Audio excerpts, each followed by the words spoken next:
Hi, I'm Michelle and welcome back to Somewhere in Bookland. This is my May wrap-up / late April wrap-up because there were two books I read in like the last 2 days of April that I really want to include in this May wrap-up. Since I did do an April one. So, I'm just gonna get started on into it. I read 2 books in the last couple days of April that I will be talking about, and then 7 books in May, which I think is pretty good. Pretty good. Starting with the book I read at the end of April, one of the books I read at the end of April, and that is A Flame in the Mist by Renee Ahdieh. This book was amazing. I talk about this book in my May book haul, and I go into a little more detail of what it's about. But it's basically, they say it's a Milan retelling, but I don't really think it's a Milan retelling, except for the fact that she dresses up as a boy and infiltrates this thing called the Black Clan. But it's so good. It's about this girl, Miroku, and she's supposed to get married off, and she is awesome. Can I just say, she's smart, and she knows what she wants and she's going for it. Like, so good. I give this book I hate star ratings. I should put it right out there. I generally don't do star ratings unless I have to review the book for NetGalley. I had gotten an advanced reader copy, ebook copy of this book from First Read, and I gave it 5 stars. I loved this book. Miroku, they test her, the Black Clan, when she tries to infiltrate the Black Clan. They think she's a guy, and they test her and her abilities, and they keep pushing her and pushing her and pushing her because they think she's just a really weak guy, and she won't back down, and she's awesome. There's fighting this and like a romance, and it's like a hate to love romance, which is my favorite type of romances. If you like hate someone and then you guys like bigger, and the next thing you know you're falling in love. I love that. I love that in a book and in movies and TV shows. So all in all, 5 out of 5. The second book that I read at the end of April that I want to talk about is Lucky in Love by Casey West. And this is a really cute book. This one is about this girl who wins the lottery, and then she's not sure if people like her for her or if they're trying to get to her money. And there's this guy that she kind of has a crush on that doesn't know that she won the lottery. And so she's deliberately not telling him because she likes the fact that she can just be herself around him. And so this is mainly about their relationship, but also about how her life changes and how people try and take advantage of her when she wins the lottery. I forgot her say, but her name is Maddie. I enjoyed this book. It wasn't my favorite Casey West book. I think my favorite is On the Fence or P.S. I Like You. So this wasn't my favorite Casey West book, but I did really enjoy it, and I was so happy that I got to get a copy at Y'all West and read it early because I love Casey West. And she's from my hometown. Yay! I give this one about a 3.75 or 4 to 4 out of 5 stars. This probably would have been higher, but I felt like it was just all really fast, which I mean all of Casey West's books are really fast books, but I don't know, it just felt a little rushed, and I'm not good at saying why I don't like books, but I liked this book. See my dilemma here? Next book that I read, which is the first book that I read in May, is Quarter Wings and Ruin by Sarah J. Maas.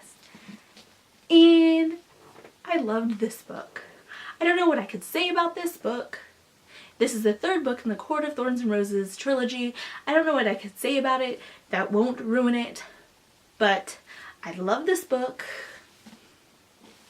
Rice Sands My Bay. This book made me cry.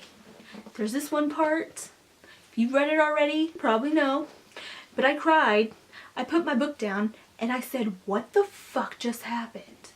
And then I cried a little bit. I should probably do like a in-depth review book talk about this book. Because I can't do that here because spoilers. Let's just say I thought this was a good ending to the book. Good ending to the book. Yeah, and you get to see more of her sisters. Yeah. And you get to see more of Bryson. Yeah. Okay, let me move on from that one. The next book that I read in May was Alex Approximately by Jen Bennett. This book I also talk about in my May book haul. So I'm just going to leave the link to my May book haul down below. That way, it's supposed to be like a You Got Mail telling, but I've never seen You Got Mail. I'm pretty sure that's a movie. Pretty sure, but I've never seen it. And every person who talks about this book says something that's basically, which I say in my May book haul also, that sounds like a spoiler. But it's not? I don't know. It's on the cover right in here.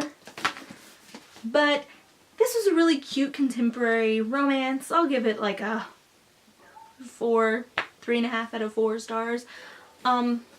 I don't give a lot of contemporary romances 5 stars. Actually, I do give some. I love contemporary romances. Would I give this a 3.5 stars? I hate stars. 4 stars, 4.5 stars, 5 stars. I enjoyed this book. I enjoyed the hate to love romance aspect because I love hate to love romances.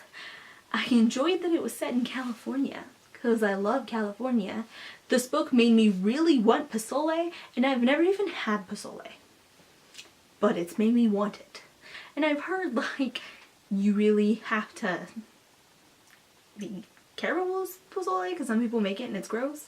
And so instead I had sopita. Sopita. I love sopita. The next book I read was called The Boarding School Experiment by Emily Evans. And I gave that book a 2 stars because I didn't really like it. But I just kept reading it because I'd already started it. And I was like, where is this book going?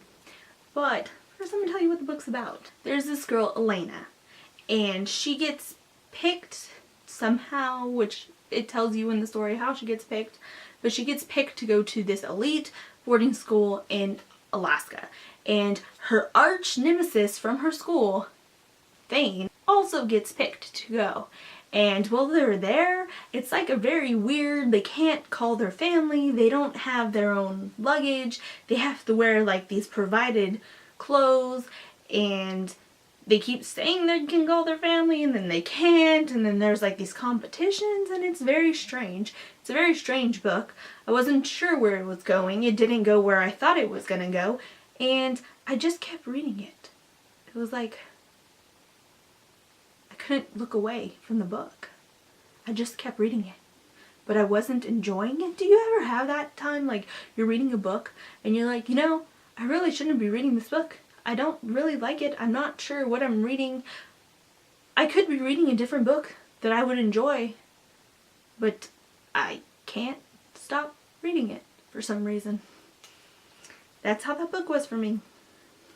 It was okay. It had a love-hate relationship, which I generally love, but this one didn't really do it for me. It sounded interesting from the blurb, but I don't know if like, this might just be me because on GOODREADS, it has like a lot of good reviews. So it was probably just me and just not my taste in book, but yeah.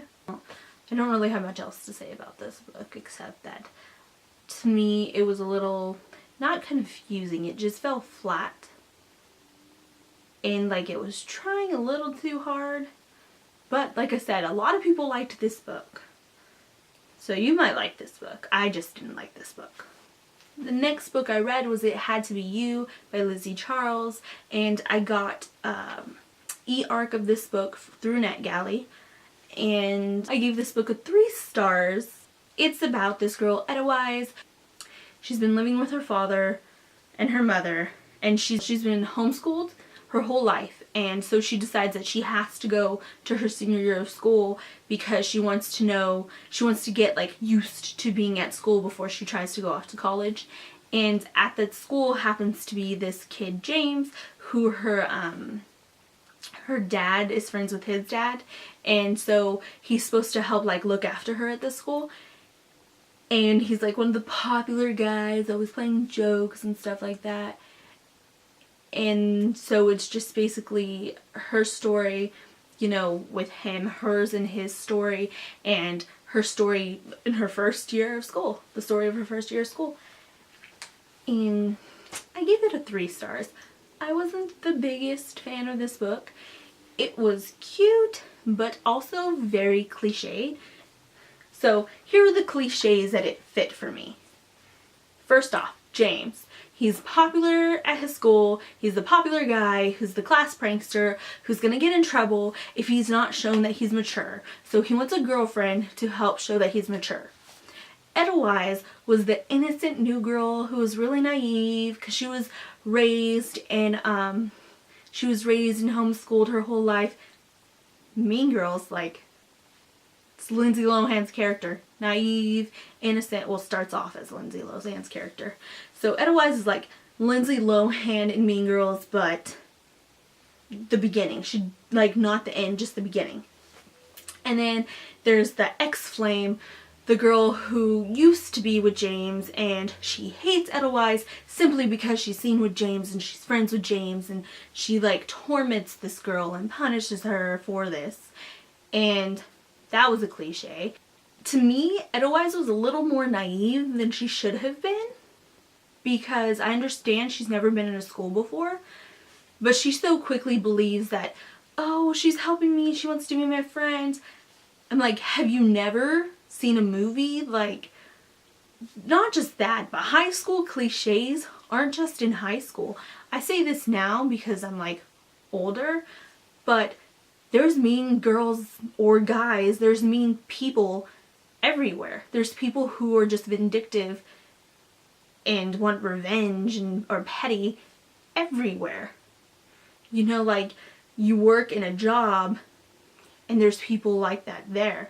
So it's hard for me to understand that even though she was raised mostly around adults, she hasn't seen this or heard them tell stories of like mean kids.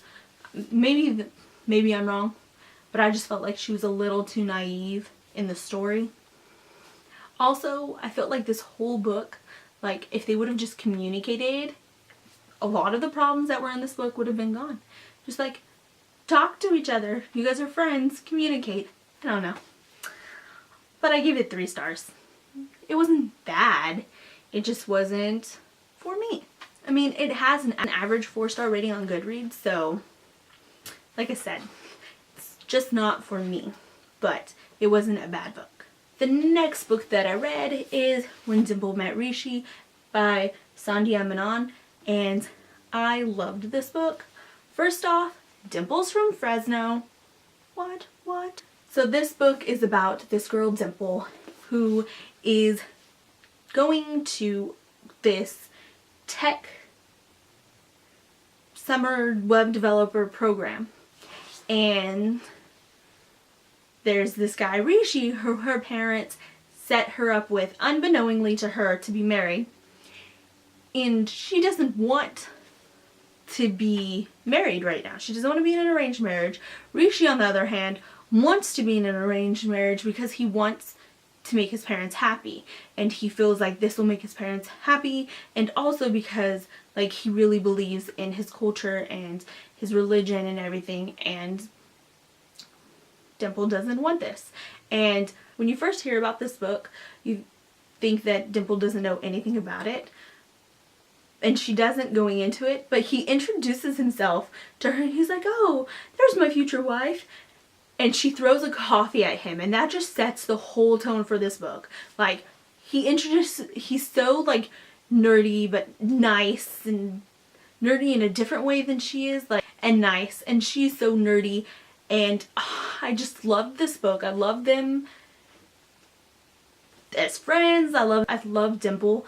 I love that she pushes Rishi out of his comfort zone and helps change him, and not like change him, but she just helps him become more comfortable with who he is, and he helps her become comfortable with who she is. Like, they both help each other out, and I love that. So 5 out of 5 stars. The next book that I read is I Believe in a Thing Called Love by Maureen Gu. It's about this girl Desi, and she starts with like this guy Luca, but she's known for her failures, which is basically anytime she tries to like talk to a guy, she fails horribly, and her friends call them failures, and it's hilarious. Like, it's just so endearing that she has these failures, and to try and compensate for that, she decides to follow these steps that she's made for herself following K-dramas. And her dad loves K-dramas, and so that's kind of how she got into watching them, was because she was upset with herself for another failure that happened, and so she starts watching these K-dramas, and she's like, oh my gosh, I could get a guy this way. It's like a plan. I'm good with plans. Like, if I have a plan to follow, I'm good. And I enjoyed this book. It was really cute. And because of this book, I started watching a K-drama, Boys Over Flowers, on Netflix. And I'm almost done with it, and I love it. And I think I'm obsessed. So thank you, Maureen Gu. Thank you very much. I give this book a 4 out of 5. And the last book that I read this month was How to Be a Boss by Lily Singh. And I loved this book. I actually listened to it on audiobook. And it was just like life tips that can help you in your job, that can help you in your life, that can just motivate you to motivate yourself and get you out of a funk if you're in a funk, or just like if you mess up at work. For example, here's one. If you make a mistake and you apologize, don't just play it off. Like, be sincere about your apology and have a game plan. So like, if you're like, I'm so sorry, I didn't mean for that to happen, or you turn in something late, I'm so sorry, you know, it'll never happen again. Who's gonna believe that? Like, I'm so sorry, it'll never happen again. You have to have a game plan for it. You have to be like, I'm really sorry, like truly sorry. Like, don't just apologize to apologize. Like, mean it. Do a meaningful apology. And be like, it's never gonna happen again. This is the game plan that I've set up to ensure the fact that it'll never happen again. Which, I mean, in like a work setting, kind of like where I'm at, like a job where I'm at, if you make a mistake on something that's supposed to be shipped to a customer, we kind of have to do this thing called, I think it's the 5 C's or the 3 C's, where you have to come up with like why it happened, like how it happened, and steps to prevent it from ever happening again. And that, I feel like that's what she's saying you need to do with your life. Like, if you make a mistake. And I loved this book. This is a 5 out of 5 stars book for me. I love it, and I recommend it to everyone. If you don't want to be a YouTuber, like, you still read this book. I understand she's a YouTuber, but that does not mean anything. Like, if you want not even to be successful, but if you just want to be in control of your life and your job life, your personal life, your job life, professional life, like if you just want to be in control of yourself, like, this is a nice book to read. So I recommend it. 5 out of 5 stars. Those are all the books I read in the month of May / end of April. If you read a book you absolutely loved, tell me down below, because I love reading books and I love getting new recommendations. And if it's a book I've never read before, I'm probably going to look it up on GOODREADS, read the blurb, add it to my TBR on GOODREADS, which, I mean, I have a lot of books on there, because like every time I see a book I'm like, ooh, that sounds good, I'll just add it to my TBR. And then it's like 1,000-something books long, which is ridiculous. But like, it's not a new thing for me. Before I had GOODREADS, like all growing up, if I could find all these notebooks I had, I would have notebooks, like written TBR notebooks. And I'd go to the library and I'd be like, oh, this book sounds good, let me write this title down. And then I'd find it later and I'd be like, oh, I read some of these, but not these ones. I should go read these ones. Like, the list of books I need to read is never ending. So, love books, love TBRs. I just don't follow them very well. So if you liked this video, click like, And if you want to see more of this face in your feed, click the subscribe button down below. Subscribe. Bye. Thanks for watching. Have a nice day. I got makeup on my phone.